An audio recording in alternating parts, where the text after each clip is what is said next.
The upside when you're getting much older, and I've gotten stronger and stronger in this way, by the year, by the minute, okay, and I wish I knew it earlier, is to be yourself.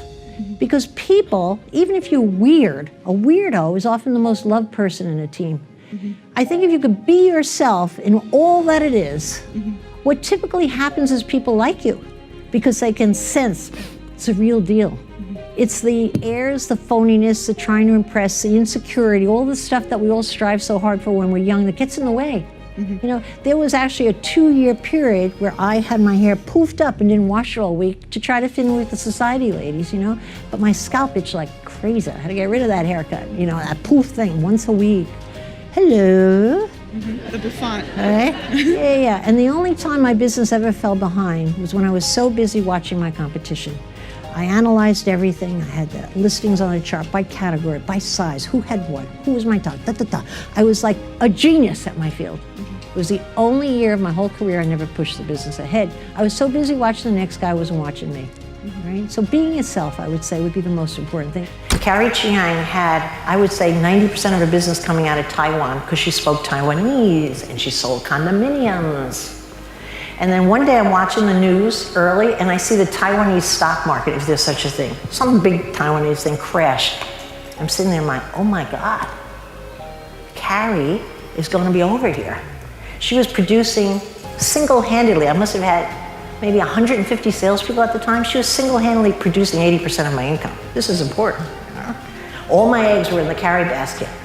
I immediately called Carrie up on her first cell phone, her second cell phone, her home, her office, her Chinese cousins. I cannot reach her. The next day I can't reach her. She's disappeared. I know Carrie has committed Harry Carey. All I wanted to do was get a hold of her to let her know we'd figure something out. I didn't know what, but I knew we'd figure something out. Don't worry.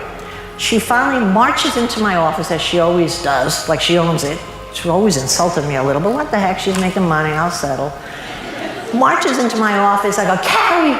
I wanted to say, you're alive, but I didn't, I thought she was dead. She goes, Baba, you know what I do? No, Carrie, what'd you do? She said, I up all night. I call every one of my customers, I think, you gotta sell now.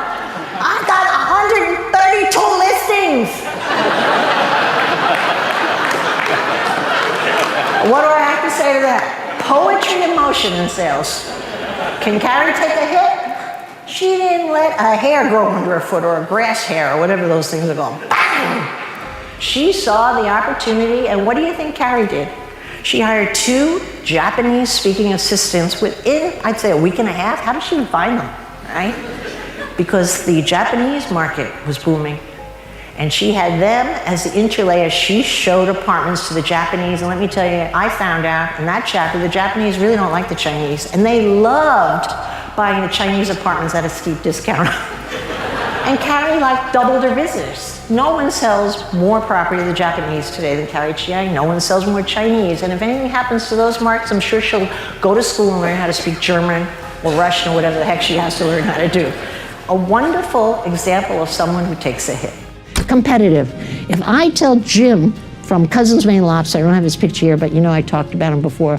If I tell him one little thing about the guy he used to compete with on the hockey team, Jim was a semi-professional hockey player and had some injury or something in the minor leagues, if I'm telling that right. But anyway, his arch enemy on the other team was a guy named Luke. What do you think happened? Luke's from Maine, Jim's from Maine, Luke went into the lobster business. All I have to do to double sales is say, hey, did you hear Luke open another restaurant? Talk about competitive spirit, he's ready to kill. He doesn't stop working. He hates the idea that somebody might beat him at a game. It's his DNA, and his partner Sabin's the same way. All I have to do is tell Grace and Lace, who makes beautiful lacy socks and shawls in my most successful business by far in terms of making money. And what do I have to do to get them going? Hardly anything. All I have to do is say, God, got a big check from Cousins today. But you know, I'll get a check from her within the week. A bigger check. They're winning? We're more successful. Why? I didn't say compete with my other. That's the way they're wired, competitive. You get an entrepreneur who doesn't feel the heat of competition, he's not going to be good on his feet. She's not going to come to the fore when she really needs it. That competitive spirit drives you through all the things that don't make any common sense in life. That's what it does. The best time to start your own business is as quick as you can. And I'm going to give you 2 reasons why. When you're young, you're too stupid to know any better. You've never jumped off a cliff and fallen flat on your face, so you have courage. Once life gets a hold of you, you learn exactly what to be afraid of, what you might not succeed at. Everything gets nipped in. So I think the best time to start a business, quite frankly, is while you're in college. What do you have in college? Why is that the perfect time? You're open to the universe. You have a tremendous support system of professors with all different backgrounds ready to help you. And you have colleagues with different strengths around you, the fellow students. And you're hungry. You're hungry to prove something. So, in short, the best time is the earliest time you can possibly do before you have the wife, the kids, the husband, and the mortgage. And the most fertile time is right when you're in school, even before you get out. That's what I believe.